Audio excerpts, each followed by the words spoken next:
ഈശോ മിശിഹായ്ക്കും സ്തുതിയായിരിക്കട്ടെ. എല്ലാവർക്കും ജെരീസ് മൊഴിയിലേക്ക് സ്വാഗതം ചെയ്യാണ്.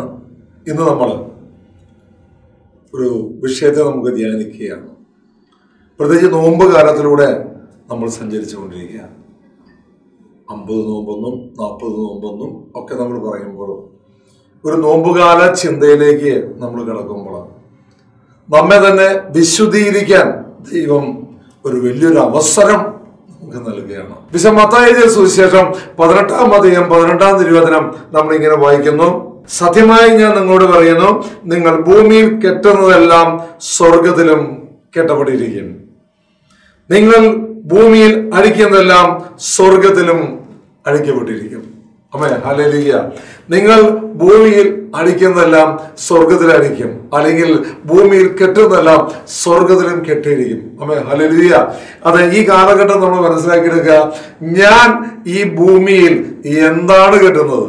നമ്മൾ ഈ നോമ്പുകാലത്ത് ഇറച്ചി മീനും ഉപേക്ഷിച്ചു എന്നതിലുപരിയായിട്ട് ഞാൻ വ്യക്തിപരമായി ഈ ഭൂമിയിൽ എന്താണ് കെട്ടിക്കൊണ്ടിരിക്കുന്നത്? ഓരോ പ്രഭാതം മുതൽ സായാഹ്നം വരെ നമ്മളിങ്ങനെ കിടന്നുറങ്ങുന്നു, അല്ലെങ്കിൽ നമ്മൾ ഒരുപാട് കർത്തവ്യങ്ങൾ നമ്മൾ ചെയ്തുകൊണ്ടിരിക്കുന്നുണ്ട്. ഈ കർത്തവ്യങ്ങൾ ചെയ്യുമ്പോഴൊക്കെ ഈ ഭൂമിയിൽ എന്താണ് നമ്മൾ ലക്ഷ്യമിടുന്നത്? സ്വർഗത്തെയാണോ ലക്ഷ്യമിടുന്നത്? ഈ ഭൂമി എന്ന മഹാ അത്ഭുതത്തെ അത് സ്വീകരിക്കാനും ഒപ്പം തന്നെ ഈ ഭൂമിയിൽ ഒരു രാജാവായി മാറാനാണോ ഞാൻ ആഗ്രഹിക്കുന്നത്? അപ്പൊ ഈ ഭൂമിയിൽ കെട്ടുന്നതെല്ലാം സ്വർഗത്തിലും കെട്ടപ്പെട്ടിരിക്കും, ഭൂമിയിൽ അഴിക്കുന്നതെല്ലാം സ്വർഗത്തിലും അഴിക്കപ്പെട്ടിരിക്കും. അത് ഈ ഭൂമിയിലെ നമുക്ക് ഒരുപാട് കാര്യങ്ങൾ അഴിച്ചു മാറ്റാനുണ്ട്. ഈ അഴിച്ചു മാറ്റലാണ് ഈ നോമ്പാചരണം. അമ്മേ ഹല്ലേലൂയ. നമുക്ക് എല്ലാവർക്കും ഒരുമിച്ചിട്ട് പറയാം ഹല്ലേലൂയ. ഈ ഭൂമിയിലെ ഒരുപാട് കാര്യങ്ങള് നമ്മെ കെട്ടിപ്പൂട്ടിയിരിക്കുന്ന, പ്രത്യേകിച്ച് നമുക്ക് ഗലാത്യർക്ക് ലേഖനം 5-ാം അധ്യായത്തിൽ പറയുന്നുണ്ട്, ജഡത്തിന്റെ വ്യാപാരങ്ങളെ കുറിച്ച് പറയുന്നുണ്ട്. ഈ ജഡത്തിന്റെ വ്യാപാരങ്ങൾ ഒരുപാട് നമ്മൾ കെട്ടിമുറുക്കിയിരിക്കുകയാണ്. ഈ കെട്ടിമുറുക്കിയിരിക്കുന്ന ഈ ശരീരത്തെ, ഹൃദയത്തെ, മനസ്സിനെ ഇതിൽ നിന്നെല്ലാം അഴിച്ച് ദൈവം ആഗ്രഹിക്കുന്ന ഒരു വ്യക്തിയായി മാറുവാൻ ഈ പ്രത്യേകിച്ച് ഈ നോമ്പുകാലം നമ്മളെ വീണ്ടും ഒരുക്കി തന്നിരിക്കുകയാണ്. ഇനി അടുത്ത കൊറോണയുടെ 4ാം വരവ് നമ്മൾ എങ്ങനെയാണെന്ന് നമുക്ക് ഒന്നും അറിയാൻ പറ്റില്ല. എനിക്ക് യുദ്ധത്തിന്റെ അടുത്തൊരു അവസ്ഥയെ കുറിച്ച് നമുക്ക് ഒന്നും അറിയാൻ പറ്റില്ല.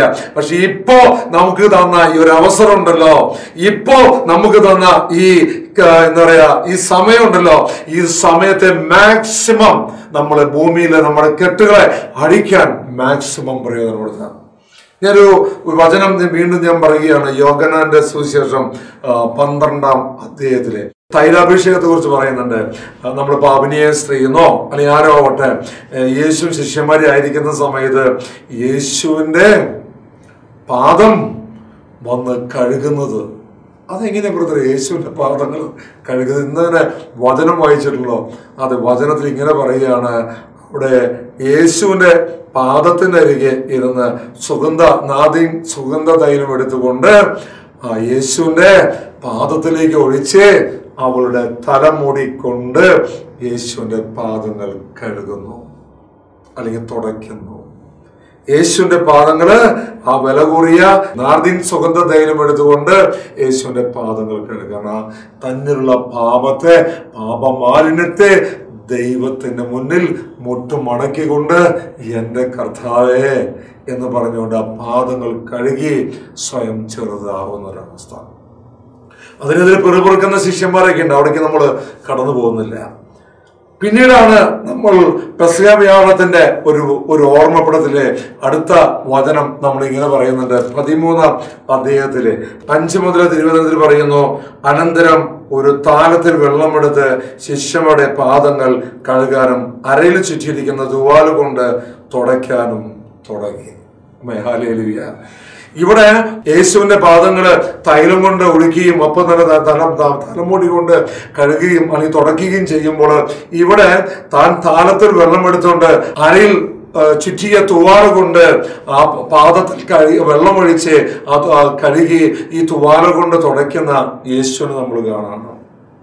നമ്മൾ ആദ്യം പറഞ്ഞു, ഈ 18 ഒരു വചനം പറഞ്ഞു, നീ ഭൂമിയിൽ കെട്ടുന്നതെല്ലാം സ്വർഗത്തിലും കെട്ടപ്പെട്ടിരിക്കും, നീ ഭൂമിയിൽ അടിക്കുന്നതെല്ലാം സ്വർഗത്തിലും അടിക്കപ്പെട്ടിരിക്കുന്നു.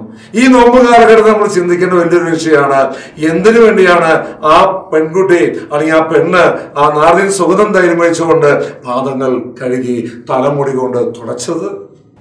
ഇവിടെ യേശു തന്റെ ശിഷ്യയുടെ പാദങ്ങള് കഴുകി തന്റെ തുവാല കൊണ്ട്, അരയിൽ ചുറ്റിരിക്കുന്ന തുവാല കൊണ്ട് തുടയ്ക്കുന്നതായി നമ്മൾ കാണുന്നുണ്ട്. അപ്പൊ യേശു പാപിയാണോ അവള് പാപിയാണോ? അമ്മേ ഹല്ലേലൂയ. അവള് പാപിയായതുകൊണ്ട് സ്വയം പറഞ്ഞുകൊണ്ടാണ് ദൈവത്തിന് മുന്നിൽ അവൾ ഏറ്റു പറയുന്നത്, അല്ലെങ്കിൽ ആ പാപത്തെ കഴുകണേ എന്ന് പറയുന്നത്. പക്ഷെ യേശു അവിടെ എന്നാ സംഭവിക്കുന്നത്? അതിന് ഉത്തരം ലഭിക്കുന്നത് വലിയൊരു ബലിയുടെ പൂർത്തീകരണത്തിലേക്ക് കടന്നു പോവുകയാണ്, ഇല്ലേ? ഗാഗുൽത്തായ കുരിശിന്റെ ബലി നമ്മൾ ദുഃഖവെള്ളിയാഴ്ചയൊക്കെ ആഘോഷിക്കാൻ പോവാണ്. വലിയൊരു ബലിയുടെ പൂർത്തീകരണത്തിലേക്ക് കടക്കാൻ പോവാണ്, അല്ലെങ്കിൽ അതിന്റെ തുടക്കത്തിലേക്ക് കടക്കാൻ പോവുക. ആ കടക്കുമ്പോൾ അല്ലെങ്കിൽ വലിയൊരു വിശുദ്ധ കുർബാന സ്ഥാപിക്കാൻ പോവുകയാണ്. ഈ വിശുദ്ധ കുർബാന സ്ഥാപിക്കുമെങ്കിൽ അവിടെ മത്തായിയുടെ സുവിശേഷം 6-ാം അധ്യായം 9 മുതൽ തിരുവചനത്തിലെ സ്വർഗസ്നാന പ്രാർത്ഥന കർത്താവ് നമുക്ക് വിവരിച്ചു തരുന്നുണ്ട്. അതിലിങ്ങനെ പറയുന്നുണ്ട്, അന്ന് തന്റെ ആഹാരം ഞങ്ങൾക്ക് തരണം, ഞങ്ങളുടെ കടക്കാരോട് ഞങ്ങൾ ക്ഷമിക്കുന്നത് പോലെ ഞങ്ങളുടെ കടങ്ങള് ഞങ്ങളോട് ക്ഷമിക്കണേ. അതെ, ആ ശിഷ്യരെ 12 ശിഷ്യരുടെ പാദങ്ങളെ കഴുകുന്നത്, ആ 12 ശിഷ്യരെ അവരുടെ അവസ്ഥ, മാനസികാവസ്ഥ കർത്താവ് കാണുന്നുണ്ട്. ആണെന്നറിയോ? തന്റെ ഗുരുവിനെ ഇതാ 30 വെള്ളിക്കാശിന് വേണ്ടി ഒറ്റ കൊടുക്കാൻ ഇരിക്കുന്നവന് മുന്നിൽ ആ പാദങ്ങൾ കഴുകുന്നത്. അത്രമാത്രം എന്താ പറയുക, ഉള്ളിൽ വെറുപ്പും വിദ്വേഷം വെച്ചിരിക്കുമ്പോൾ കർത്താവ് പറയാണ്, ഞാനിതാ ബലി പൂർത്തിയാക്കാൻ പോവാ, അല്ലെങ്കിൽ ബലി ആരംഭിക്കാൻ പോവാ, ബലി ഇതാ സ്ഥാപിക്കാൻ പോവാ. അങ്ങനെയാണെങ്കിൽ എന്നോട് വ്യക്തിപരമായി വിരോധമുള്ള യൂദാസിന്റെ പാദങ്ങൾ കഴുകി ആ പാപം ഇല്ലാതാക്കാൻ വേണ്ടി കർത്താവ് അവന്റെ പാദങ്ങൾ കഴുകുക. അപ്പുറത്തെ പത്രോസ് 3 പ്രാവശ്യം കോഴി കൂകുന്ന സമയത്ത് യേശുവിനെ തള്ളി പറയാനായിരിക്കുന്ന പത്രോസ്, അവിടുത്തെ സെബെദയുടെ പുത്രന്മാരായ യാക്കോബും യോഹന്നാനും ഇരിക്കുന്നു. എനിക്ക് സ്വർഗത്തിലായിരിക്കുമ്പോൾ കർത്താവിന്റെ വലതും എടുത്തിരിക്കുന്ന ഒരു അധികാര മോഹമായിരിക്കുന്ന യാക്കോബും യോഹന്നാനും ഇരിക്കുന്നു. എന്തിനു പറയുന്നു?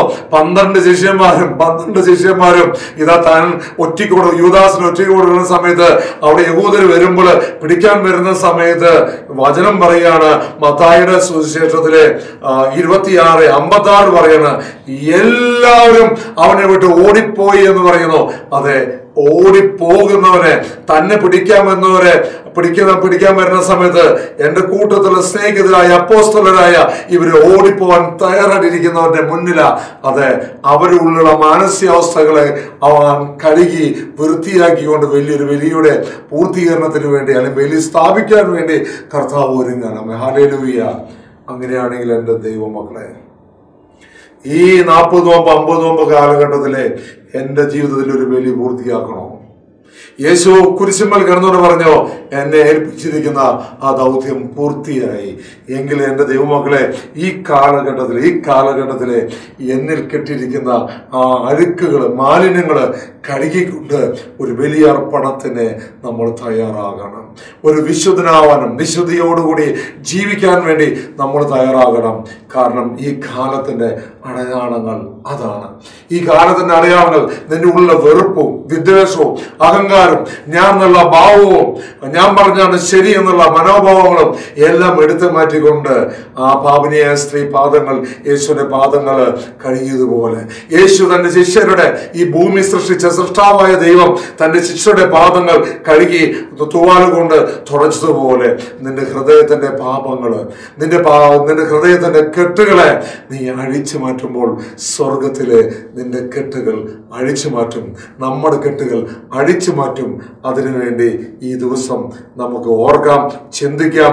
ഈ 50 നോമ്പ് അല്ലെങ്കിൽ 40 നോമ്പ് നമ്മുടെ ജീവിതത്തിലേക്ക് ഒരു അഭിഷേകമായി മാറട്ടെ. ആമേൻ.